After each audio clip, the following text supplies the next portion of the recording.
Hi, I'm Susan Belsinger and you're in my kitchen, and we were just in my garden and we harvested things to make a salad. Greens and herbs and flowers. Calendula flowers. Here we have some Johnny Jump Ups and then a bunch of this chervil. Chervil has a nice licorice anisey taste. It's like a mild flavored tarragon parsley mix. I like to get this little burst of mint, but I don't want a big leaf. A little pink dianthus. We'll grab them too.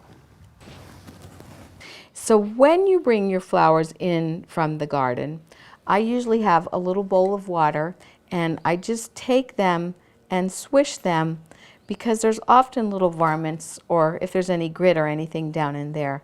When you bring your flowers in advance, you can store them in a jar of water like this that will keep them till the next day.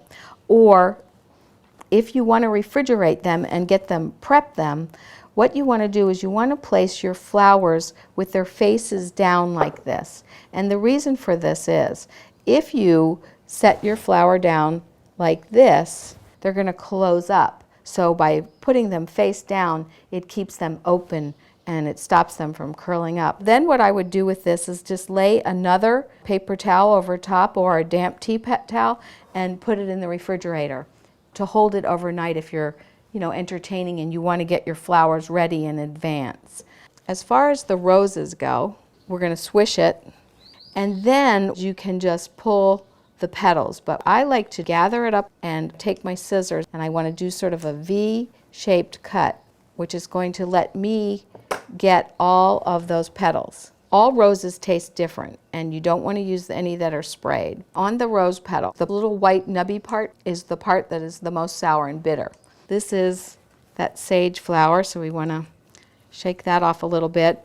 And the bracts under these are a little strong tasting, so again, we're just popping off the florets. And see, these are a little spent, so we don't want to use them. We just want to use flowers that are at their peak. And you don't want to use a closed bud because they tend to taste bitter. All right, I got all of them off of there that we're going to use. So these have been washed and spun and picked over. I love arugula because it's spicy and peppery. I've got my base and I'm adding really flavorful, pungent greens now. I'm putting the sorrel in little tiny pieces so we don't get anything that's going to overwhelm us. The herbs that I put into my salads change throughout the season.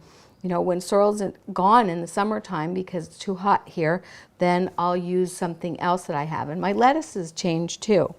Right, now another favorite herb is this licorice anisey flavored fennel. I just cut this into little snippets over the salad.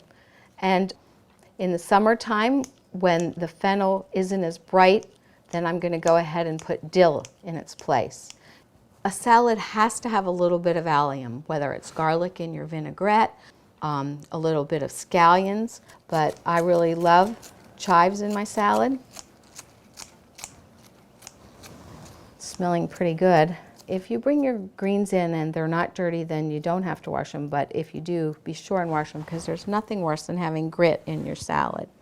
If you're serving flowers to people who haven't really eaten them before, then you might want to separate them. We don't want to eat the discs on the calendulas. The center of it is where there's concentrated oils. It's going to be forming the seed, so it's a completely different flavor than the petals. The petals tend to be sweeter. We're going to go ahead and put our dandelion in here. Dandelions are sweet, they're nice. If they're little flowers, I put them on like this. I call this flower confetti. You can put your nasturtium leaves on whole like this and lay your nasturtium on top, or cut them into chiffonade. Because remember, they're spicy. There we go, we're just about there. We got this beautiful salad. And you would not want to put blue cheese dressing on here because we want to taste all the subtle flavors.